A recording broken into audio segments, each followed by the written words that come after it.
Olá, hoje a gente vai mergulhar numa área fascinante, né? Onde a criação humana e a tecnologia se encontram, às vezes até se misturam. Exatamente. Estamos falando de inteligência artificial ajudando a criar filmes, de valor em coisas que são puramente digitais, e até de fãs reescrevendo universos inteiros. Isso. E o material que a gente separou para hoje é bem variado, né? Tem textos, vídeos sobre IA no audiovisual, o famoso teste de Turing, Ah, sim. os conceitos da Web 3.0, tipo blockchain, propriedade digital, e também o fenômeno das fanfics. Pegamos até aquela cena do filme Ela, sabe? E umas reflexões sobre ficção e realidade. Legal. Então, a nossa conversa aqui é para tentar entender como essas tecnologias, essas práticas todas, estão remodelando o jeito que a gente cria a ideia de propriedade e até a nossa percepção do que é real, né? Do que é original. Ok. Então, vamos lá. Vamos analisar isso mais a fundo. Bom, começando pela inteligência artificial. A pergunta que fica é: ela é só uma ferramenta super avançada ou já está virando tipo uma co-criadora? No audiovisual, os usos práticos já são bem visíveis. Sim, e vão além do básico, né? Tipo, na pós-produção, a IA não só ajuda a escolher o melhor take ou fazer cortes, mas também entra pesado nos efeitos visuais. Rotoscopia, por exemplo, que é um trabalho super minucioso ou para tirar objetos de cena. Até na dublagem, com vozes sintéticas, tá lá. Exato. E tem mais, né? A IA consegue analisar imagem, som, para catalogar tudo, para moderar conteúdo ou para aquelas recomendações que a gente recebe no streaming. Ah, sim. E em jogos, em VR, ela deixa os personagens não jogáveis bem mais realistas, né? Essa capacidade de analisar, recombinar, levanta umas questões interessantes. Me lembra um pouco aquele efeito Kuleshov, sabe? Como a ordem das imagens muda tudo. Será que a IA, quando ela edita ou sugere coisas, já não está, de certa forma, influenciando a narrativa, criando um significado novo, talvez? É uma ótima pergunta. E leva direto para a questão do Alan Turing, né? As máquinas podem pensar? O teste de Turing foi uma tentativa de responder isso de forma prática. O jogo da imitação. Isso, o jogo da imitação.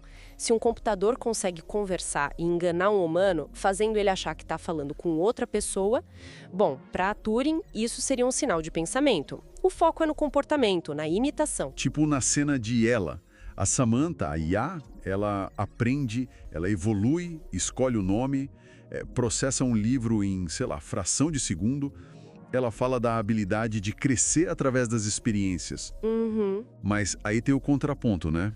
Alguém diz, parece uma pessoa, mas é só uma voz. Isso conecta com aquela ideia de que toda construção mental é meio que ficção. Como que a gente percebe essa inteligência?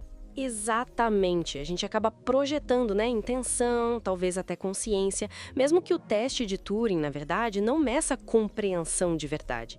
Ele só mede a capacidade de imitar. É por isso que dizem que ele pode ser enganado, como naquele argumento do quarto chinês. Entendi. E essa linha tênue entre o real e o percebido como inteligente, ela aparece também em outra área que está mexendo com valor e propriedade, a Web 3.0. Sim, a Web 3. Bom, se a Web 1 era para ler, a Web 2 para ler, escrever, interagir, né? Redes sociais, blogs. Isso. A Web 3 quer adicionar a camada da posse, propriedade digital, o tal do ownership. E a base para isso é o blockchain. E registrado, certo? E isso gera confiança sem precisar de um banco central ou um intermediário e permite criar escassez digital. Perfeito. É isso que permite coisas como os NFTs, que são tipo um certificado de propriedade única para um item digital. Mas o potencial é maior, sabe? Tokenizar ativos do mundo real. Como assim? Imagina tokenizar um imóvel ou recebíveis. O Drex, o projeto do Real Digital do Banco Central, está explorando justamente isso. Transformar ativos físicos em representações digitais que podem ser negociadas. Poderia até democratizar investimento, né? Imagina investir com poucos reais num projeto imobiliário. O potencial é enorme, parece. Mas as fontes também falam de desafios, né? Não é tão simples assim. Ah, com certeza não. A usabilidade ainda é um problemão. Tá longe de ser fácil como usar o Pix, por exemplo. Nem se compara. E a descentralização, que é um pilar, traz complexidade para a segurança, para a governança. Muitas vezes isso é gerido por DAOs, as organizações autônomas descentralizadas. Que são como empresas digitais geridas por código e pela comunidade. Basicamente. E ainda tem a questão de conectar o blockchain com o mundo real usando os oráculos. E conectar diferentes blockchains entre si com as pontes. É muita infraestrutura sendo construída ainda. Entendi. Está em desenvolvimento.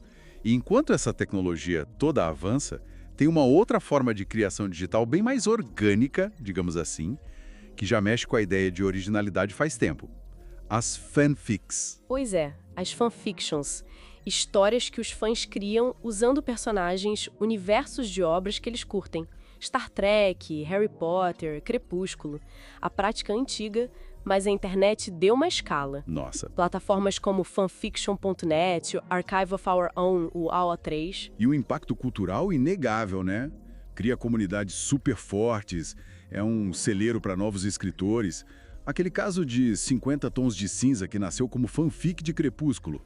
Emblemático. Virou até gíria, né? Ah, isso aí é fanfic, para dizer que é história inventada. Exato. E tem de tudo. Histórias que expandem o universo original, que focam em personagens secundários, que misturam mundos diferentes, que exploram relacionamentos. É um exercício criativo muito rico para entender como construir mundos, personagens. Faz sentido. Mas claro, sempre tem o debate, né? Onde termina a inspiração e começa a apropriação. Especialmente se a pessoa quer criar algo original depois. É uma linha tênue. Com certeza. Então o que a gente está vendo aqui é um cenário que não para de mudar. A IA como uma parceira na criação, talvez quase pensante aos nossos olhos, a Web3 abrindo caminhos para novas formas de ter coisas no mundo digital. E a fanfic mostrando a força da criação que vem da comunidade, que é derivada. E todas elas, cada uma do seu jeito, estão borrando as fronteiras, né? Real e virtual, original e derivado, humano e máquina. Elas desafiam como a gente sempre pensou nessas coisas. E isso deixa a gente com uma pergunta para pensar, né? Uma provocação final. Conforme a IA fica melhor em criar coisas que a gente percebe como originais, e os mundos digitais ficam mais reais, mais valiosos até, e a criação dos fãs influencia cada vez mais as histórias oficiais, como que os nossos conceitos de autoria, de propriedade intelectual, talvez até do que é a própria realidade, como eles vão precisar mudar para acompanhar tudo isso.